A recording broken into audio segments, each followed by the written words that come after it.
Hey guys, welcome back to the channel. So today's video is going to be about the rumors surrounding the upcoming iPhone 14 models. Now the rumor mill for the iPhone 14 has been spinning pretty heavily since before the iPhone 13 line was even released. When those phones were released, there were some cool features and a very slight design change on the Pro models. However, it wasn't enough for me to want to switch. With the iPhone 14, there have been some rumors that have made me really interested in these upcoming phones. So I am really looking forward to the event that's coming up. All right, roll intro.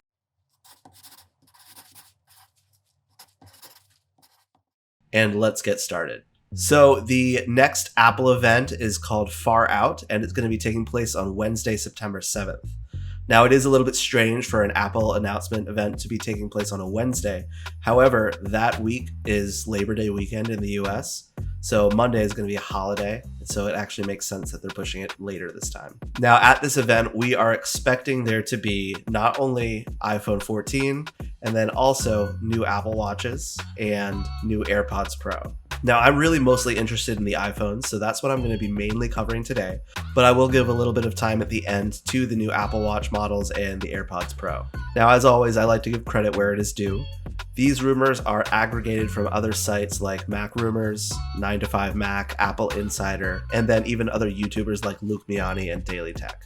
So credit to all those guys. They're all getting their rumors from other places as well, from leakers like Ming-Chi Kuo, but I just wanted to aggregate a bunch of stuff into one, so that's what this video is going to be. Now I'm going to split this up into three categories. First, we're going to cover the things that are most likely to happen. Then we're going to cover some things that are possible, but not quite as likely. And at the end, I'll cover some things that I don't think we're going to see at this event, but that have been rumored in the past. So they are still in the rumor mill, but everybody's kind of accepted that we're not going to see those things. Within each category, it's not really going to be in any specific order, just the order that made sense for me to talk about them. As well, there may be some things that I miss here, but these are the things that I found the most important. So let's start with the rumors that are most likely to happen. All right, first off, no more iPhone mini, but instead we'll be getting a new iPhone Max. So the iPhone 13 mini did not sell as well as Apple would have liked. So for the iPhone 14, what we're seeing is an iPhone 14 and an iPhone 14 Max. And that's going to be the same screen sizes as the iPhone 14 Pro, which is 6.1 inches, and the iPhone 14 Pro Max, which is 6.7 inches.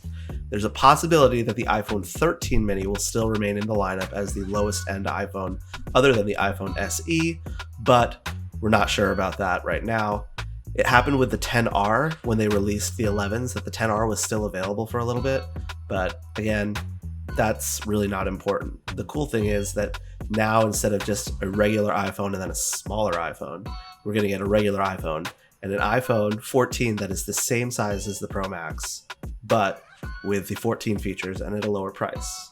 And there have been a lot of renders of these new models, and it really seems like this is what's going to happen this time around. Next rumor up is that the notch is going away on the 14 Pro models. So this again has been rendered pretty heavily, and initially it seemed like it was just going to be a hole punch, but as rumors developed further, it seems like we're going to get kind of a sideways eye with a hole punch and then a little pill shape next to it. And this is because the hole punch will house the Face ID dot projector, whereas the pill is going to house the actual camera and the infrared sensor. So there's a lot more that goes into Face ID that makes it both secure and accurate versus just a regular camera. And that's why we're going to have that whole sideways eye shape on there. With the last generation, we did see a reduction in size of the notch, and it's possible that that reduction in size is still going to stay for the 14 models. We're really only seeing the elimination of the notch in the 14 Pro models. Notches are really a thing of the past, and Android flagships have done away with them for a couple of years now.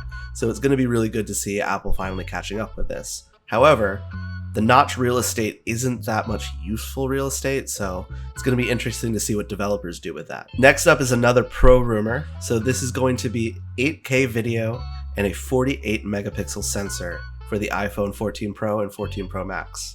Now that 48 megapixel sensor is replacing the 12 megapixel sensor that has been the main wide camera for iPhones for a long time. The iPhone 14 models will probably retain that 12 megapixels, but the rumor is that the iPhone 14 Pro will get 48. Now there is a slight issue that I see with that, which is that the pixel pitch is now going to be much smaller because it's going to be the same size sensor, but with a lot more megapixels. So you may see higher resolution photos, but it's possible that there could be more noise and worse low light performance. Now, Apple has done a fantastic job on the software side of fixing your photos right after you take them. So it's possible that even with that 48 megapixels, we're really not going to see any difference. And I don't see Apple putting a technically better camera by megapixel count, but in practice worse camera when it handles noise and low light. So if they are doing this, it might be that you're not going to get the full 48, even though it is capable of 48, or it could be that it processes it all on the software side afterwards. We're not really sure what's going to happen there. As well, 8K video is supposed to be coming. Again, not sure how that's going to look. 8K video files are enormous, and that might tie into one of the other rumors that we'll talk about in a little bit. But with 8K and ProRes RAW, this really does become a very serious B-roll camera or a second camera. I wouldn't necessarily use it as a main camera if you are really into cinematography, but there is a lot of capability there. The next rumor is that the iPhone 14s are going to be retaining the A15 Bionic chip from the 13 Pros, whereas the iPhone 14 Pros are going to get a new A16 or A16 Bionic chip. Now, the chip shortage that was caused by COVID really hasn't gone away, and Apple has ordered over 100 million new A15 Bionic chips, so it's looking very likely that the 14 regular line is going to retain last generation's chip. Now, this is not going to be the same chip that was in the base 13 line, because the base 13 line had the A15, and then the 13 Pro had the A15 Bionic. So there still will be a year-over-year gain for the regular lines, moving from the A15 to the 15 Bionic. But the 16 or 16 Bionic is not as widely available as Apple would have hoped it would seem, so that's going to be reserved for the Pro line. Now, another rumor that is pretty likely is that there's going to be satellite-based emergency features. And the reason this is very likely is because there's a new Qualcomm radio that is being used in these phones that has satellite emergency capability. What that means is that if you do not have cellular or Wi-Fi reception, you will still be able to make emergency 911 or whatever type of call that is in whatever country you're in. This is very useful in cases where you are in low service areas and you need to make an emergency call, like say you're hiking and there's no cell towers around you and you get stuck. Now you'll still be able to contact emergency services. I would be interested to see how these satellite features continue to progress later on, and if that would extend past emergency features. But that doesn't depend on Apple, that depends more on Qualcomm and then the availability of satellites. Now, this next rumor is something that actually is more affecting the regular model instead of the Pro model. And that is that the 13 Pro ultra-wide camera with the 6-element lens and 1.8 maximum aperture is coming to the regular iPhone. This is also the camera that was capable of up to 2 centimeters distance macro and is a great addition to the 13 Pro line. One of the things that I actually did want to get my hands on, but it wasn't enough for me to upgrade. It's a great addition for an ultra-wide camera, and hopefully this one does come true for the regular 14 line. All right, last one I want to talk about here is car crash detection. Now, this would be using the accelerometer to measure rapid changes in gravitational force and use that to determine that you have been in a car accident and then immediately contact emergency services for you. It's a great feature to have, and with fall detection coming to the iPhone and Apple Watch recently, it's another safety feature that it's nice to have on hand. All right, next up we're going to talk about some things that are possible but not necessarily guaranteed. And I think that these things are still probably going to happen, but not quite as sure as the aforementioned most likely to happen updates. First off, we're probably going to see a purple model in the Pro line, maybe in the regular line as well, but every year we've seen a new addition to the Pro line. In the 11, it was a green. In the 12, it was a dark blue. In the 13, it was a light blue, but we haven't seen a purple in the Pro line yet, so that's one of the rumors that we're seeing, and there have been some renders of it so far. Another one that we've heard about is a titanium frame for the Pro models. Now, the regular models would retain their aluminum frame, but the 13 and 12 Pros got a stainless steel frame.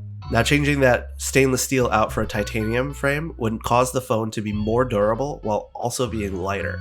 So that'd be really interesting to see. The next rumor is really cool, and I really hope we do see this, but it's definitely not on the guaranteed side yet. And that would be vapor chamber thermal cooling. Now, ever since the introduction of 5G in the 12 Pro and 12 Pro Max, it has been very hard to keep those phones cool. It's really easy to be using it for 10-15 minutes sustained and end up with it throttling the speed because the phone cannot cool it down fast enough. In addition, with the 14 Pros, we're seeing a new Qualcomm chip and a new SoC with the A16. So all of that combined really shows that it's going to be hard to keep that phone cool. Now, what a lot of Android phones have started using is vapor chamber thermal cooling. Now, a vapor chamber thermal system has a small liquid chamber that, when heated by the phone starting to overheat, would then turn into a vapor, and that would be spread throughout chambers throughout the phone, cooling down all of the components before returning to a liquid state within that initial chamber. This allows for two-dimensional cooling throughout.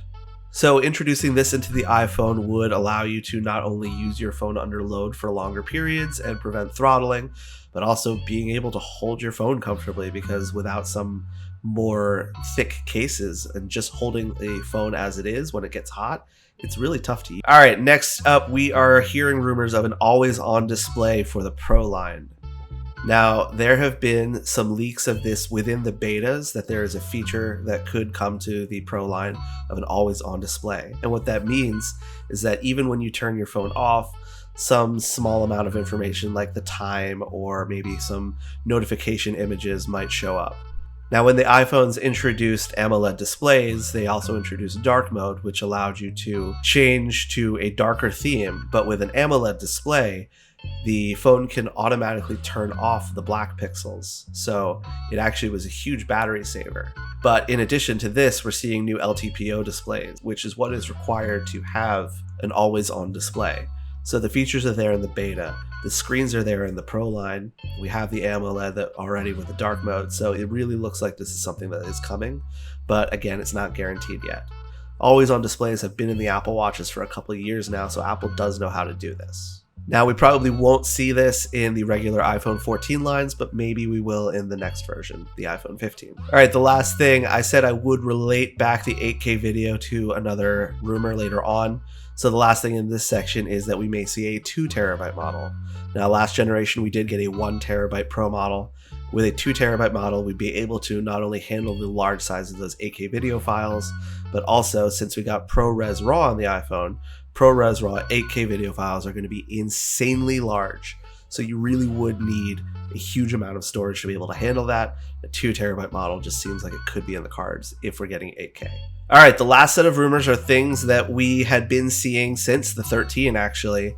And now we're seeing them in the 14, and it's just really not looking likely for this generation either.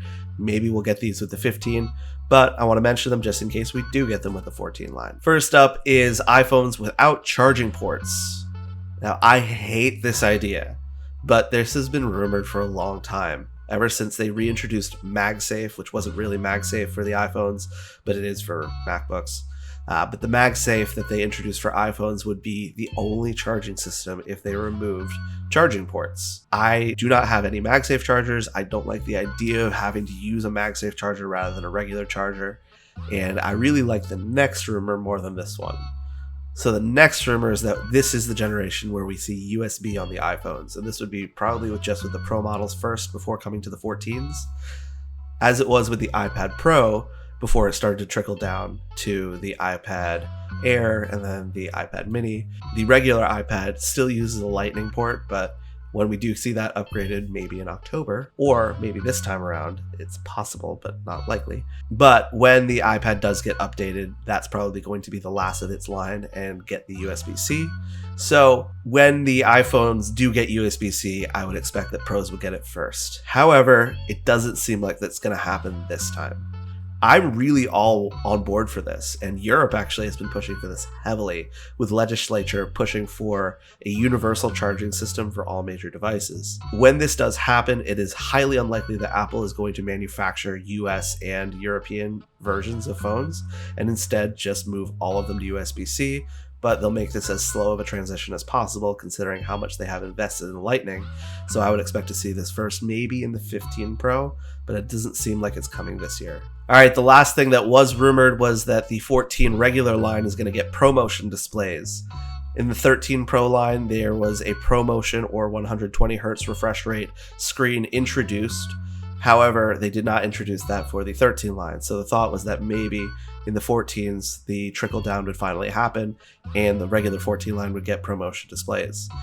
We are seeing that this probably isn't going to happen, and this is probably due to screen availability, but maybe it'll happen with the 15s. Alright, so that's all the stuff I wanted to cover for the iPhone 14s. I'm sure I missed some stuff, but those are the ones that I found the most interesting, so those are the ones that I put in the video. I said I would cover a little bit about the Apple Watch, so let's talk about that here. The biggest rumor is that there's going to be an Apple Watch Series 8 Pro, which would have a larger 47-inch screen, and it might be a square screen. And this is really attacking the Garmin watches.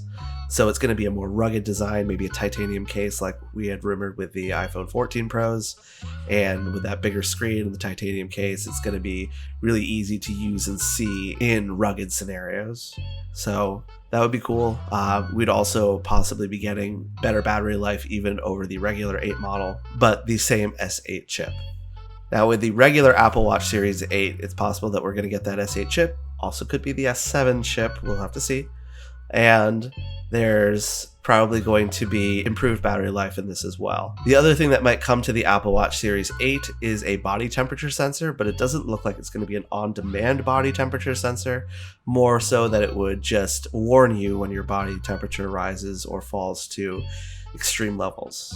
There also may be a introduction of an Apple Watch SE2, which would probably retain everything from the Series 8, except maybe not the newest chip, and probably wouldn't have the body temperature sensor. Alright, lastly, I do want to quickly mention the AirPods Pro 2. So with the AirPods Pro 2, it's the first time in a few years that there has been an improvement on this line.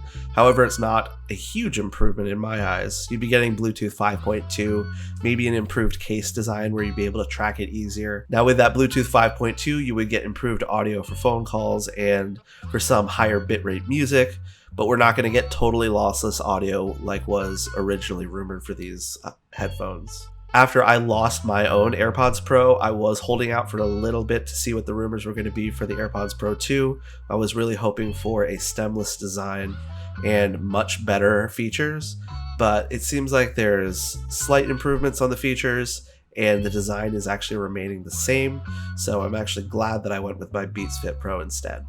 Alright, that's everything. So if you enjoyed this video, please like, share, and subscribe. If you have any questions or comments or suggestions, please leave them down in the comments below, and I'll be happy to answer as quickly as I can. Alright, have a great one.